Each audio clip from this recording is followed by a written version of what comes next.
शरीर में दोबारा विकसित होंगी हड्डियां, ट्रायल जारी है।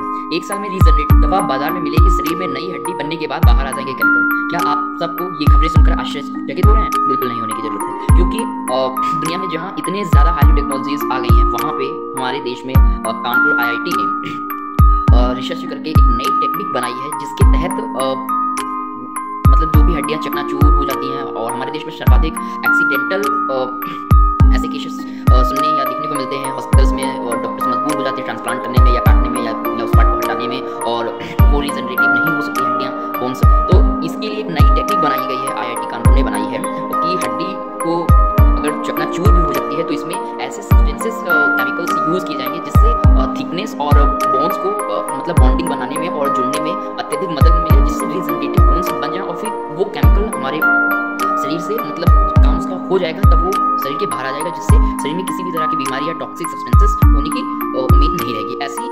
ऐसे दावे IIT कानपुर ने किए हैं। इसकी मंजूरी ICMR से अभी मिलनी बाकी है। इसके ट्रायल की पूरी तैयारी हो चुकी है, और सिर्फ 15 मिनट में पेस्ट ये तैयार हो जाएगा। और इसमें जो सब्सटेंस डाले जाएंगे उसको बोलते हैं लैब में हाइड्रोक्सी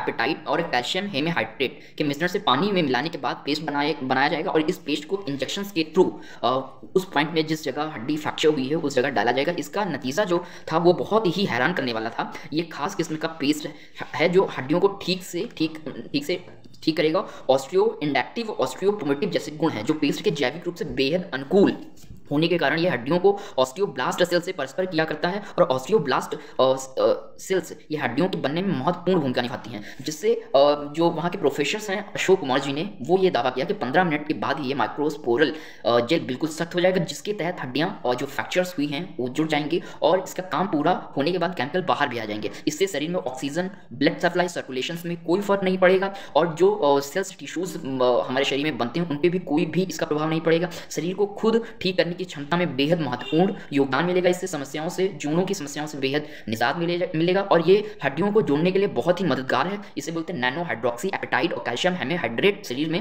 अपना काम करने के बाद बाहर आ जाएगा, जो एक बहुत ही रोचक और रिजनरेटिव बोन्स के लिए और देश में बायोलॉजिकल जो भी टेक्निक्स मतलब बढ़ाई जा रही हैं, और जो मतलब कृत्रिम अंग और जो भी ऐसे एक्सीडेंटल हो रहे हैं ज़्यादातर, तो बायोलॉजिकल टेक्निक्स बहुत ही महत्वपूर्ण है ह्यूमंस के लिए। तो एक बहुत ही सराहनीय कदम है जो हम सबको इस पर सैल्यूट करना चाहिए, और यही उम्मीद है किसी के साथ भी ऐसी घटनाएं ना हो, लेकिन जो होना होता है वो तो होता ही है। तो इसलिए सबको सहयोग मिले, ह्यूमंस को बेसिकली इसमें ज़्यादातर सहयोग मिले, और ये जल्द से जल्द ICMR भी मंजूरी दे देगा। इसका ट्रायल 157 लोग पे फर्स्ट टर्म पे किया जाएगा, जिसके तहत क्या रिजल्ट आते हैं ये तो आप सब ICMR की वेबसाइट पे भी जाकर देख सकते हैं, और देखते हैं इसके ट्रायल के बाद क्या एग्जाम्पलर सेट किए जाते हो, कैसे ये टेक्निक्स और इम्प्रूविंग तरीके से ह्यूमंस को वेलफेयर एंड हॉस्पिटलाइज्ड पेशेंट्स को वेलफेयर करती है। देखने की उम्मीद है, और जय हिंद, जय भारत। और आप सबका बहुत बहुत धन्यवाद हमारे YouTube चैनल अद्भुत डिश में अपना शुभ योगदान देने के लिए, हमारी इस वीडियो को लाइक एंड सब्सक्राइब करने के लिए।